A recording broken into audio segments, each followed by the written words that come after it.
Hello guys, നിങ്ങളെല്ലാവരെയും introduction to programming സീരീസിലേക്ക് സ്വാഗതം ചെയ്യുന്നു. ഈ സീരീസ് തുടങ്ങാൻ പ്രധാന കാരണം എന്നോട് പലപ്പോഴും ചോദിക്കുന്നുണ്ട്, എനിക്ക് പ്രോഗ്രാമിംഗ് പഠിക്കാൻ പറ്റുമോ, എനിക്ക് ഇപ്പോഴുള്ള കറണ്ട് ഡൊമൈൻ എന്ന് പറഞ്ഞാൽ ടെക് ഡൊമൈനിലോട്ട് പോകണം, പക്ഷേ എനിക്ക് പഠിച്ചെടുക്കാൻ പറ്റുമോ, പഠിച്ചെടുക്കാൻ എളുപ്പമാണോ, എനിക്ക് പഠിച്ചെടുക്കാൻ പറ്റിയില്ലെങ്കിൽ എന്ത് ചെയ്യും, അങ്ങനെയുള്ള ഒരുപാട് ചോദ്യങ്ങൾ ഞാൻ ദിവസേന കേട്ട് വരാറുണ്ട്. ആ ഒരു ചോദ്യത്തിലേക്ക് ഉത്തരമായിട്ടാണ് ഞാൻ ഈ ഒരു സീരീസ് ചെയ്യാൻ വേണ്ടി ഉദ്ദേശിച്ചത്. ഈ ഒരു സീരീസിൽ ബേസിക് വാട്ട് ഈസ് പ്രോഗ്രാമിംഗ് മുതൽ എല്ലാ പ്രോഗ്രാമിംഗ് ലാംഗ്വേജിലുള്ള ബേസിക് കൺസെപ്റ്റ്സ്, അതായത് വേരിയബിൾസ് എന്താണ്, ഡേറ്റ ടൈപ്സ് എന്താണ്, ലൂപ്സ് എന്താണ്, ഫങ്ഷൻസ് എന്താണ്, അറേസ് എന്താണ്, അങ്ങനെയുള്ള കാര്യങ്ങളൊക്കെ പഠിക്കും. ഇതിൽ നമ്മളൊരു കോഡിംഗ് റിലേറ്റഡ് ആയിരിക്കത്തില്ല പോകുന്നത്, മറിച്ച് നമ്മളൊരു തിയറി ബേസ്ഡ് സെഷൻ ആയിരിക്കത്തില്ല. അപ്പോൾ ഇത് നിങ്ങൾക്ക് പഠിക്കാനായിട്ട് പ്രത്യേകിച്ച് സോഫ്റ്റ്വെയർ ബാക്കി കാര്യങ്ങളൊന്നും ഇൻസ്റ്റാൾ ചെയ്യേണ്ട. ചിലപ്പം ചില കൺസെപ്റ്റ്സ് മനസ്സിലാക്കാൻ ബുദ്ധിമുട്ടുണ്ടെങ്കിൽ 2 വട്ടോ 3 വട്ടോ കേട്ട് നിങ്ങൾക്ക് മനസ്സിലാക്കാം. ഇല്ലാന്നുണ്ടെങ്കിൽ ഞങ്ങളുമായിട്ട് 97462221 നമ്പറിലോട്ട് കണക്ട് ചെയ്ത് നമ്മൾ അതിൻ്റെ സപ്പോർട്ട് തരാനും റെഡിയാണ്. സോ നമുക്ക് ഇൻട്രൊഡക്ഷൻ ടു പ്രോഗ്രാം എന്ന സീരീസിലേക്ക് നിങ്ങളെല്ലാവരും സ്വാഗതം ചെയ്യുന്നു. So I M Sahir. Welcome to the new video of Edure learning.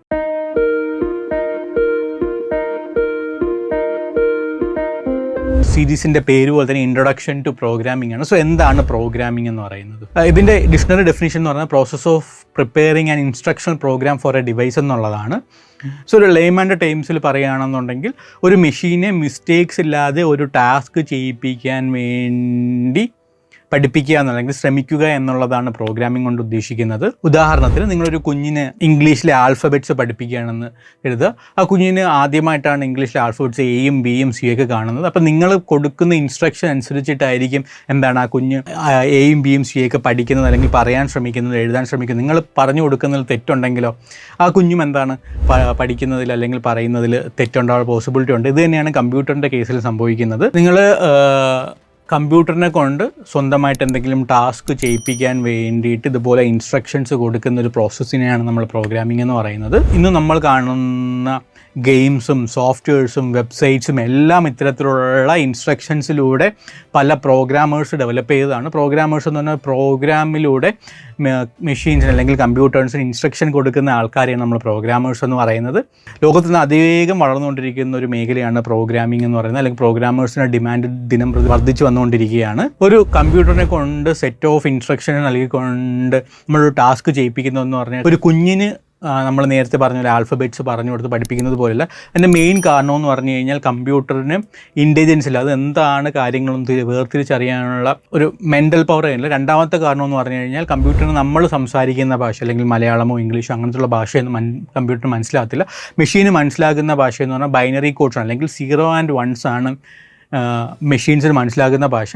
ഒരു ഹ്യൂമനെ സംബന്ധിച്ചിടത്തോളം നമ്മളൊരു ഇൻസ്ട്രക്ഷൻ കൊടുക്കുന്നത് ബൈനറി കോഡ്സിൽ കൊടുക്കുക എന്ന് പറഞ്ഞാൽ വളരെ ഇമ്പോസിബിൾ ആണ്. നമ്മൾ കമ്പ്യൂട്ടറിന് കൊടുക്കുന്ന എല്ലാ ഇൻസ്ട്രക്ഷൻസും 0 and 1 കൺവേർട്ട് ചെയ്താൽ മാത്രമേ കമ്പ്യൂട്ടറിന് മനസ്സിലാകത്തുള്ളൂ. ഇനി നേരത്തെ പറഞ്ഞൊരു എക്സാമ്പിളിൽ നമുക്ക് വീണ്ടും കൊണ്ട് നോക്കാം. നമ്മളിപ്പം നേരത്തെ ആൽഫബറ്റിൻ്റെ കേസ് പറയാം. നിങ്ങളിപ്പം ഇംഗ്ലീഷിലെ ആൽഫബറ്റ്സ് കുഞ്ഞിന് പഠിപ്പിച്ചു കൊടുക്കുകയാണ്, പക്ഷേ ആ കുഞ്ഞിന് മലയാളം അറിയത്തില്ല, ഹിന്ദി അറിയത്തുള്ളൂ. ആ ഒരു കേസിൽ നിങ്ങൾ എങ്ങനെയായിരിക്കും ആ കുഞ്ഞിനോട് എ എഴുതണമെന്നും അല്ലെങ്കിൽ A for ആപ്പിൾ ആണെന്നൊക്കെ പറഞ്ഞു കൊടുക്കുന്നത്? അപ്പോൾ ആ കുഞ്ഞിന് പഠിപ്പിക്കണം എന്നുണ്ടെങ്കിൽ ആ കുഞ്ഞിന് മനസ്സിലാകുന്ന ഒരു ഭാഷയിൽ പോകണം, അല്ലേ? ആ ഒരു സാഹചര്യത്തിൽ നിങ്ങൾ ചിലപ്പം ഒരു ഇടനിലക്കാർ ആ കുഞ്ഞിൻ്റെ പാരൻറ്റിനെയൊക്കെ ചിലപ്പം ആ പാരൻറ്റിന് ഹിന്ദി അറിയാമെന്ന് നിങ്ങളിപ്പം പാരൻറ്റിൻ്റെ സപ്പോർട്ടൊക്കെ എടുക്കുക. ഇത് തന്നെയാണ് കമ്പ്യൂട്ടറിൻ്റെ കേസിൽ നിന്ന് സംഭവിക്കുന്നത്. നമ്മൾ നമ്മളുടെ ഭാഷയിൽ പറയുന്ന സംഭവം മെഷീന് മനസ്സിലാകാനായിട്ട് നമ്മൾ ഉപയോഗിക്കുന്നതാണ് പ്രോഗ്രാമിംഗ് ലാംഗ്വേജസ് എന്ന് പറയുന്നത്. ഇത് തന്നെയാണ് കമ്പ്യൂട്ടറിന് സംഭവിക്കുന്നത്. കമ്പ്യൂട്ടറിന് നമ്മൾ കൊടുക്കുന്ന ഓരോ ഇൻസ്ട്രക്ഷനും അവരുടെ ഭാഷ, അതിൻ്റെ ഭാഷ അല്ലെങ്കിൽ ബൈനറി കോഡ് സംസാരിക്കണം. നമ്മൾ കൊടുക്കുന്ന കുഞ്ഞ് ഇൻസ്ട്രക്ഷൻസ് പോലും ബൈനറി ഭാഷയിൽ 1 and 0s ആയിട്ട് കൺവേർട്ട് ചെയ്യണമെന്നുണ്ടെങ്കിൽ millions of 1s and 0s ആവും. അത് മനുഷ്യന് പഠിച്ചെടുത്ത് ലിറ്ററലി കമ്മ്യൂണിക്കേറ്റ് ചെയ്യുന്നത് വളരെ ഡിഫിക്കൽട്ടാണ്. ഈ ഒരു സാഹചര്യത്തിലാണ് പ്രോഗ്രാമിംഗ് ലാംഗ്വേജസ് ഇവോൾവ് ചെയ്യുന്നത്. പ്രോഗ്രാമിംഗ് ലാംഗ്വേജിനെ നിങ്ങളുടെയും മെഷീൻ്റെ ഇടയ്ക്ക് നിൽക്കുന്നൊരു മീഡിയേറ്ററായിട്ട് നമുക്ക് വേണമെങ്കിൽ പ്രോഗ്രാമിംഗ് ലാംഗ്വേജിനെ കൺസിഡർ ചെയ്യാം.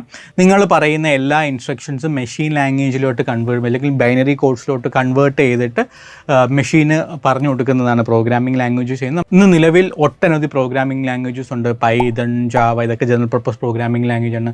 മാർക്കപ്പ് ലാംഗ്വേജായ HTML, സ്ക്രിപ്റ്റിംഗ് ലാംഗ്വേജായ ജാവ സ്ക്രിപ്റ്റിംഗ് തുടങ്ങി ഒറ്റനവധി പ്രോഗ്രാമിംഗ് ലാംഗ്വേജസ് ഉണ്ട്. ഇനി അടുത്ത വീഡിയോയിൽ നമ്മൾ ഡിഫറെൻറ്റ് ടൈപ്സ് ഓഫ് പ്രോഗ്രാമിംഗ് ലാംഗ്വേജിനെ കുറിച്ചാണ് ഡീറ്റെയിൽഡായിട്ട് മനസ്സിലാക്കാൻ വേണ്ടി പോകുന്നത്. ആ ഒരു വീഡിയോ നിങ്ങൾ മിസ് ചെയ്യാതിരിക്കാൻ ചാനൽ ദയവായി സബ്സ്ക്രൈബ് ചെയ്യുക. So I M Sahir signing off. Thank U.